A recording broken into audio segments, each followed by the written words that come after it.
प्यारे बच्चों, सुप्रभात। आज हम शुरू करेंगे कुंवर नारायण की कविता, जिसका नाम है कविता के बहाने, और दूसरी कविता है इनकी बात सीधी थी पर। आज हम पहले करेंगे सार। तो देखें कुंवर नारायण की कविता का सार। यहाँ दो कविताएं हैं। कुंवर नारायण की दो कविताएं ली गई हैं। पहली कविता है कविता के बहाने, जो इन दिनों संग्रह से ली गई है। इन दिनों संग्रह से ली गई है कविता के बहाने कविता। आज का समय कविता के वजूद को लेकर आशंकित है। आशंकित होता है संदेहजनक। शक है कि यांत्रिकता के दबाव में यांत्रिकता होता है बनावटीपन, मशीनी युग, जहाँ पर ज़्यादा मात्रा में लोग बनावटी व्यवहार करते हैं, दिखावे का व्यवहार करते हैं। यांत्रिकता के दबाव के चलते या दबाव से कविता का अस्तित्व नहीं रहेगा। ऐसे में यह कविता की अपार संभावनाओं को टटोलने की एक कोशिश है, प्रयास है। यह संभावनाओं को टटोलने का एक अवसर भी देती है। कविता के बहाने यह एक यात्रा है जो चिड़िया, फूल से लेकर बच्चे तक की है। एक और प्रकृति है, दूसरी ओर भविष्य की ओर कदम बढ़ाता बच्चा। कहने की आवश्यकता नहीं है कि चिड़िया की उड़ान की सीमा है, फूल के खिलने के साथ उसकी परिणति निश्चित है, लेकिन बच्चे के सपने असीम हैं। बच्चों के खेल में किसी प्रकार की कोई सीमा का स्थान नहीं है या नहीं होता है। कविता भी शब्दों का खेल है, और शब्दों के इस खेल में जड़, चेतन, अतीत, वर्तमान और भविष्य सभी उपकरण मात्र हैं। इसलिए जहाँ कहीं रचनात्मक ऊर्जा होगी, वहाँ सीमाओं के बंधन खुद ब खुद टूट जाते हैं। वो चाहे घर की सीमा हो, भाषा की सीमा हो, या फिर समय की ही सीमा क्यों न हो। दूसरी कविता बात सीधी थी पर, जो कोई दूसरा नहीं संग्रह से ली गई है। कविता में कथ्य और माध्यम के द्वंद्व उकेरते हुए भाषा की सहजता की बात की गई है। यानी कि हमें भाषा को सरलता से इस्तेमाल करना चाहिए या सुविधा अनुसार उसका उपयोग करना चाहिए। हर बात के लिए कुछ खास शब्द नियत होते हैं। नियत माने निर्धारित। ठीक वैसे ही जैसे हर पेच के लिए एक निश्चित खांचा होता है। अब तक जिन शब्दों को हम एक दूसरे के पर्याय के रूप में जानते रहे हैं, उन सब के भी अपने विशेष अर्थ होते हैं। अच्छी बात या अच्छी कविता का बनना सही बात का सही शब्द से जुड़ना होता है, और जब ऐसा होता है तो किसी दबाव या अतिरिक्त मेहनत की ज़रूरत नहीं होती, वह सहूलियत के साथ हो जाता है। कहने का आशय है कि वो सारी चीज़ें अपने आप सुविधानुसार हो जाती हैं। अब हम करेंगे कुंवर नारायण का जीवन परिचय। इनका जन्म 19 सितंबर सन 1927 को उत्तर प्रदेश में हुआ। रचनाएं हैं चक्रव्यूह, परिवेश हम तुम, अपने सामने, कोई दूसरा नहीं, इन दिनों, ये काव्य संग्रह हैं। आत्मजयी प्रबंध काव्य है। आकारों के आसपास कहानी संग्रह है। आज और आज से पहले समीक्षा है। मेरे साक्षात्कार सामान्य श्रेणी के जो हैं साहित्य में आते हैं। सामान्य श्रेणी का साहित्य जो है मेरे साक्षात्कार आता है। पुरस्कार मिले इनको साहित्य अकादमी पुरस्कार, कुमारन आसान पुरस्कार, व्यास सम्मान, प्रेमचंद पुरस्कार, लोहिया सम्मान, कबीर सम्मान। कुंवर नारायण को ज्ञानपीठ पुरस्कार 2005 में मिला। कब मिला? कुंवर नारायण को ज्ञानपीठ पुरस्कार 2005 में मिला। इनका निधन 15 नवंबर 2017 को दिल्ली में हुआ। 15 नवंबर 2017 को दिल्ली में इनका निधन हुआ। अब हम देखेंगे कि कुंवर नारायण जो हैं उन्होंने लिखना कब शुरू किया, बताएंगे। 1950 के आसपास। कब शुरू किया लिखना? 1950 के आसपास इन्होंने लिखना शुरू किया था। कुंवर नारायण की जो सर्वश्रेष्ठ रचना है या जो प्रबंधत्व की दावेदार रचना, उसका नाम है आत्मजयी। आत्मजयी जो है प्रबंध काव्य है इनका, और इस काव्य ने इनको भरपूर प्रतिष्ठा दिलाई थी। भरपूर प्रतिष्ठा जो है इनको मिली थी किससे? आत्मजयी काव्य संग्रह से। इनकी भाषा के अंदर जो है आलोचक मानते हैं कि उनकी कविता में व्यर्थ का उलझाव, अखबारी सतहीपन और वैचारिक धुंध के बजाय संयम, परिष्कार और साफ सुथरापन है। क्या है? संयम, परिष्कार और साफ सुथरापन जो है इनकी कविताओं में देखने को मिलता है। अब हम करेंगे कविता के बहाने कविता की व्याख्या। पहला काव्यांश देखें। कविता एक उड़ान है चिड़िया के बहाने। कविता की उड़ान भला चिड़िया क्या जाने। बाहर भीतर इस घर उस घर, कविता के पंख लगा उड़ने के माने चिड़िया क्या जाने। तो इसमें शब्दार्थ देखें। कविता एक उड़ान है। उड़ान मतलब उड़ना, बहाने होता है माध्यम से। चिड़िया क्या जाने, चिड़िया को कोई अंदाजा नहीं है। माने होता है अर्थ, माने का मतलब होता है अर्थ। कवि कहता है कि कविता की शक्ति का वर्णन जो है या कविता की जो ताकत है उसका वर्णन जो है या उसके बारे में कविता को कुछ भी अंदाजा नहीं है। कविता की ताकत क्या है, कविता का प्रभाव क्या है, कविता का मुख्य उद्देश्य क्या है, इनके बारे में चिड़िया को कोई भी अंदाजा नहीं है। कविता एक उड़ान है, उड़ना है। जहाँ चिड़िया की उड़ान सीमित है वहीं कविता की उड़ान जो है असीमित है। कविता की उड़ान की कोई सीमा नहीं होती है, परंतु कविता की उड़ान जो है कवि ने नए नए भाव, नए नए रंग और नए नए विचार उत्पन्न करने को माना है। कहने का आशय ये है कि कवि जो है अपनी कविता के अंदर नए नए भाव, नए नए रंग और नए नए विचार जो है भर देता है। कविता की उड़ान बड़ी ऊंची होती है। चिड़िया भी कविता की उड़ान के उस छोर तक नहीं पहुंच पाती, यानी कि जो कविता की उड़ान है उसका जो छोर है उस तक कभी भी नहीं पहुंच पाती है।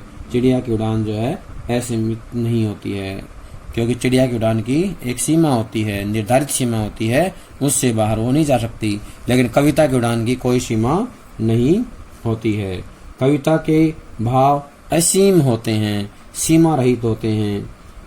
कविता न केवल घर के भीतर की गतिविधियों का वर्णन करती है, बाहर भीतर इस घर उस घर, कहने का से कि कविता जो है घर के भीतर ही गतिविधियों का वर्णन नहीं करती, बल्कि वह बाहर के क्रियाकलापों को भी व्यक्त करती है, बाहरी गतिविधियों को भी जो है बताती है। कहने का आशय है कि कभी तो कविता घर परिवार की समस्याओं का उद्घाटन करती है, यानी कि उनके बारे में बताती है, और कभी कविता जो है बाहर के वातावरण का मार्मिक वर्णन करती है। कविता के साथ कल्पना के पंख लगा, कविता के पंख लगा उड़ने के माने कविता के माने कल्पना। कविता जो है कविता के साथ कल्पना के पंख लगे होते हैं, इसलिए उसकी उड़ान जो है असीम होती है। बेचारी चिड़िया कविता की असीम उड़ान के बारे में कुछ भी नहीं जानती है, यानी कि उसकी शक्ति का उसे कोई अंदाजा नहीं है। वो कैसे पहचान पाएगी उसकी असीम उड़ान की शक्ति को। जहाँ प्रकृति का क्षेत्र ससीम है वहाँ कविता का क्षेत्र अनंत और असीम है।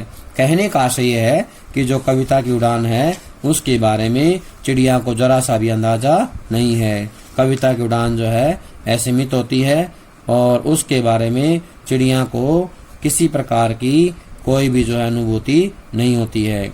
जिस प्रकार चिड़िया उड़ती है, चहचहाती है, घर के बाहर घर के भीतर और एक घर से दूसरे घर में जो है प्रसन्नता फैलाती है, ठीक वैसे ही कविता जो है घर के बाहर और घर के भीतर का जो वातावरण है उसको व्यक्त करती है। और कविता जो है कल्पना के पंखों के माध्यम से एक उड़ान है। और कविता के उड़ने की शक्ति के बारे में उसकी ताकत के बारे में चिड़िया को कोई अंदाजा नहीं होता है, क्योंकि कविता की उड़ान असीमित होती है और चिड़िया की उड़ान सीमित होती है। इसलिए कवि ये कहने का प्रयास करता है, हमें बताता है कि जो चिड़िया की उड़ान है वो जो है एक सीमित क्षेत्र में है, ससीम है, लेकिन कविता की उड़ान अनंत और असीम होती है। अब हम करेंगे इस कविता के काव्यांश से जुड़े हुए प्रश्न। पहला प्रश्न ये बनेगा, कविता और कवि का नाम बताइए। तो कविता का नाम है कविता के बहाने और कवि का नाम है कुंवर नारायण। कविता का नाम क्या है? कुंवर। कवि का नाम कुंवर नारायण है और कविता का नाम है कविता के बहाने। अगला प्रश्न है, कविता की उड़ान भला चिड़िया क्या जाने। इस पंक्ति द्वारा कवि क्या कहना चाहता है? तो बताना है, इस पंक्ति के द्वारा कवि कहना चाहता है कि चिड़िया तो प्रकृति के प्रांगण में उड़ान भरती है, प्राकृतिक जो परिवेश है उसमें उड़ान भरती है, लेकिन जो कविता है, कविता की उड़ान की कोई सीमा नहीं है और वो जो है मानव मन की सूक्ष्म भावनाओं में प्रवेश करके उनको जो है व्यक्त करने की शक्ति रखती है। कहने का आशय है कि कविता जो है कवि की जो कल्पना है उनके माध्यम से जो है हर प्रकार की जो मनोभावनाएं हैं, मनोस्थितियां हैं, उनके छूने में सक्षम होती है कविता। इसलिए उसकी उड़ान क्या है? असीमित है। कविता की उड़ान असीमित है, लेकिन चिड़िया की उड़ान क्या होती है? सीमित होती है। कविता जो है उसकी उड़ान के बारे में चिड़िया को कोई अंदाजा नहीं है। चिड़िया तो केवल और केवल प्रकृति के आंगन में ही उड़ती रहती है, उसकी अपनी कुछ सीमाएं हैं। वह केवल आकाश में उड़ सकती है, परंतु वह मानव मन की सूक्ष्म भावनाओं में प्रवेश नहीं कर सकती। यानी कि मानवीय भावनाओं को तो केवल कवि जो है समझ सकता है अपनी कल्पना के माध्यम से। इसलिए वह कविता, इसलिए चिड़िया जो है कविता की उड़ान को नहीं जान सकती। केवल कवि जो है मानवीय भावनाओं को, मानवीय विचारों को जानने में सक्षम होता है। इसलिए कवि कहता है कि कविता की उड़ान के बारे में चिड़िया को कोई अंदाजा नहीं है। अगला है, कविता चिड़िया के बहाने एक उड़ान है, क्यों, किस लिए? तो बताना है, जिस प्रकार चिड़िया खुले आकाश में उड़ान भरती है, उसी प्रकार कवि की कल्पना भी चिड़िया की उड़ान को देखकर कल्पना लोक में विचरण करने लगती है। जो कवि की जो कल्पना है वो चिड़िया की उड़ान को देख करके कल्पना लोक में विचरण करती है, कल्पनाओं में खो जाती है। कवि केवल प्राकृतिक सौंदर्य का ही वर्णन नहीं करता, बल्कि वह मानव मन की सूक्ष्म भावनाओं का भी वर्णन करता है। अतः चिड़िया की उड़ान कविता के लिए क्या है? प्रेरणा काम करती है। क्या करती है? कविता के लिए प्रेरणा का काम करती है। अगला प्रश्न है, इस गद्यांश का भावार्थ बताइए। इसका भावार्थ क्या है? इस गद्यांश में कवि ने चिड़िया की उड़ान और कविता की उड़ान की तुलना की है। चिड़िया की उड़ान की अपेक्षा कविता की उड़ान अधिक प्रभावशाली, शक्तिशाली और व्यापक है। क्या है? अधिक प्रभावशाली, शक्तिशाली और व्यापक है। कविता की उड़ान का संबंध मानव मन की सूक्ष्म भावनाओं से है। कविता की उड़ान का जो संबंध है वो किससे है? मानव मन की सूक्ष्म भावनाएं, कोमल भावनाओं से जो है उनका संबंध होता है। अगला प्रश्न है, चिड़िया क्या जाने।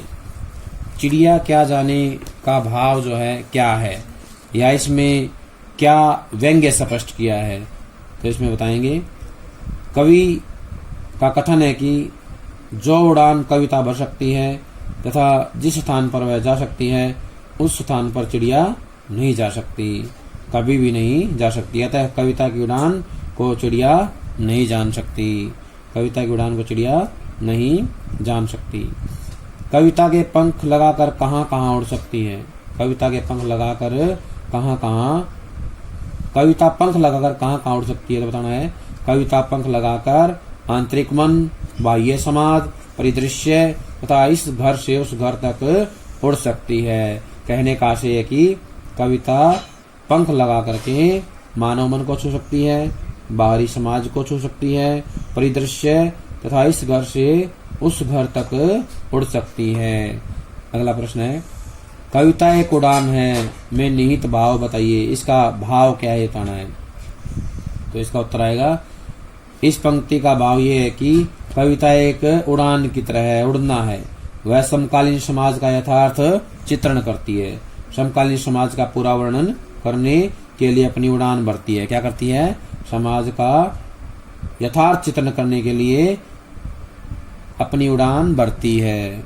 अगला है काव्य सौंदर्य। कई बार काव्य सौंदर्य पूछ लेते हैं कि इस काव्यांश का काव्य सौंदर्य क्या है, तो हमें बताना है कि मुक्त छंद का प्रयोग किया गया है, प्रश्न शैली ने नाटकीयता की सृष्टि की है, खड़ी शैली का प्रयोग किया गया है, या खड़ी बोली भी इसमें कह सकते हैं, खड़ी बोली का प्रयोग किया गया है, प्रसाद गुण विद्यमान है, शांत रस है, अनुप्रास एवं प्रश्न अलंकारों का प्रयोग किया गया है। किसका? अनुप्रास एवं प्रश्न अलंकारों का प्रयोग किया गया है। लक्षणीयता का प्रयोग भी देखने को मिलता है। तो प्यारे बच्चों, ये थी हमारी कविता के बहाने। जब तक इसके बाकी काव्यांशों की व्याख्या आती है तब तक इसको याद कर लें। सभी का बहुत बहुत धन्यवाद।